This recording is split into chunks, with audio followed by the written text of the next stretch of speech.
that satisfies both parties and putting an end to this war and returning the entire region back to safety. I thank you. I thank the representative of Algeria for the statement. I now give the floor to the representative of China. President, I thank ASG Yancha and ASG Masuya for their briefings. We've noted that Russia and Ukraine have in recent times continued to implement the consensus reached in previous negotiations and promoted the exchange of prisoners of war and the remains of fallen soldiers.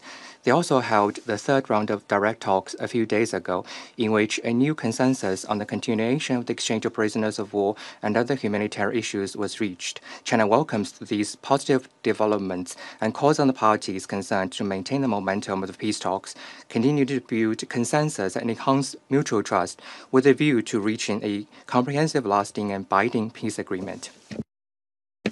We've also noted that in recent days, Russia and Ukraine have continued to carry out large-scale drone and missile strikes against each other, resulting in heavy casualties and infrastructure damage and destruction. China is deeply concerned and saddened by this, and once again urges the parties to the conflict to show maximum restraint, comply effectively with international humanitarian law, and refrain from attacking civilians and civilian infrastructure under any circumstance.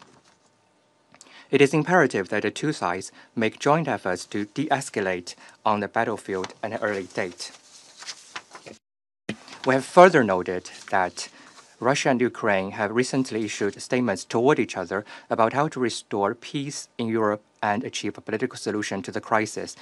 The major parties in the international community have also repeatedly released positive signals on dialogue, negotiation, and ceasefire, and continue to engage in diplomatic efforts for peace talks. China welcomes all efforts towards peace and encourages both Russia and Ukraine to continue to show political will and flexibility, while the international community continue to call for peace, build a consensus over peace, and carry out efforts for peace.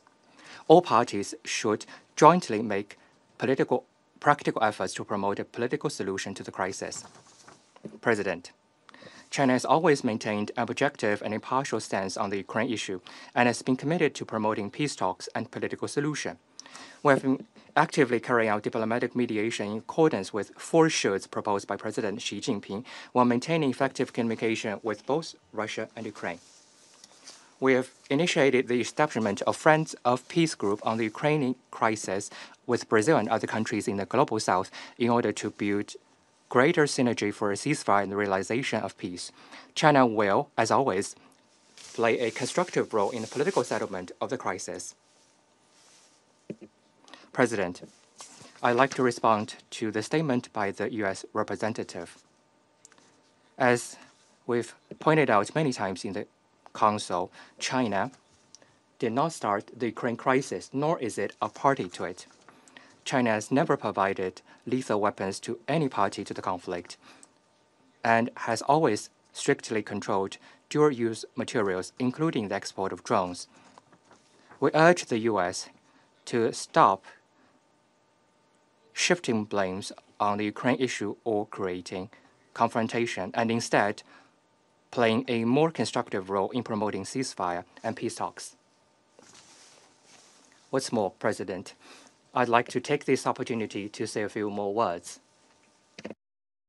This past Tuesday, when the Council held an open debate on the peaceful settlement of disputes, the U.S. representative took advantage of the meeting to attack and accuse China on the South China Sea issue this past Thursday.